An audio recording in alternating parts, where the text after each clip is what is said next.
ફતેપુરા લાઈવમાં આપ તમામ દર્શક મિત્રોનું સ્વાગત છે। હું છું આપની સાથે રિપોર્ટર યાસીન ભાભોર। આજના મહત્વના સમાચારની વાત કરીએ તો ફતેપુરા આર્ટ્સ કોલેજના આચાર્ય દ્વારા વિદ્યાર્થીઓ સાથે ઓરમાયું વર્તન કરાતું હોવાના આક્ષેપ સાથે વિદ્યાર્થીઓએ ફતેપુરા મામલતદારથી લઈને ઉચ્ચ કક્ષાએ સુધી લેખિત રજૂઆત કરી।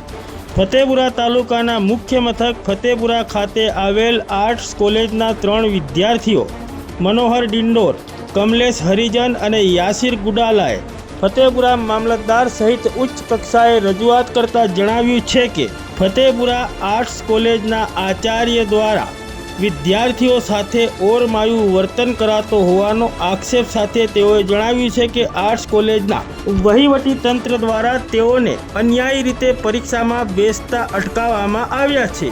તેઓએ લેખિત રજૂઆતમાં જણાવ્યું છે કે અનિવાર્ય સંજોગો વસાત તેઓ ટ્રાફિક અને વાહનની ખામીના કારણે 10 મિનિટ પરીક્ષા કેન્દ્ર ખાતે મોડા પહોંચ્યા હતા, જ્યાં પરીક્ષા કેન્દ્ર ખાતે આચાર્ય દ્વારા તેઓને પરીક્ષામાં બેસવા દેવામાં આવ્યા ન હતા।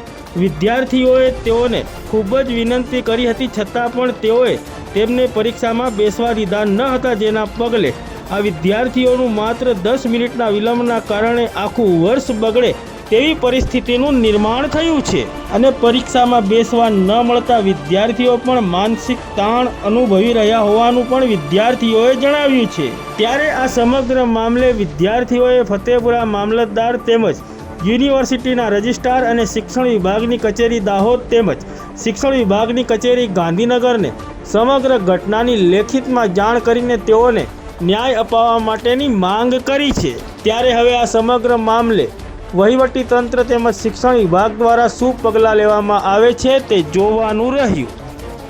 ફતેપુરા આર્ટ્સ કોલેજમાં આચાર્ય દ્વારા પરીક્ષામાં કરવામાં આવેલા અન્ય અટકાવ બાબત અમે કોલેજમાં ઇન્ટરનલની પરીક્ષા હતી તો 10 મિનિટ લેટ પડતા પ્રિન્સિપલ આચાર્ય અમને પ્રવેશ આપ્યો ન હતો। 10 મિનિટ મોડું પડતા અમને પ્રવેશ આપ્યો ન હતો। ટેકનિકલ ખામી અને બજારમાં ટ્રાફિક હોવાના કારણે અમને એન્ટ્રી આપી ન હતી। 10 મિનિટ લેટ માટે અમને એક્ઝામ અમારા ભવિષ્યનું શું? 10 મિનિટ લેટ પડતા અમને એક્ઝામ આપવા ન દીધી। અમારા આગળ શિક્ષણનું શું તેવી અમારી માંગ છે। આગળ કાયદેસરની કાર્યવાહી થવી।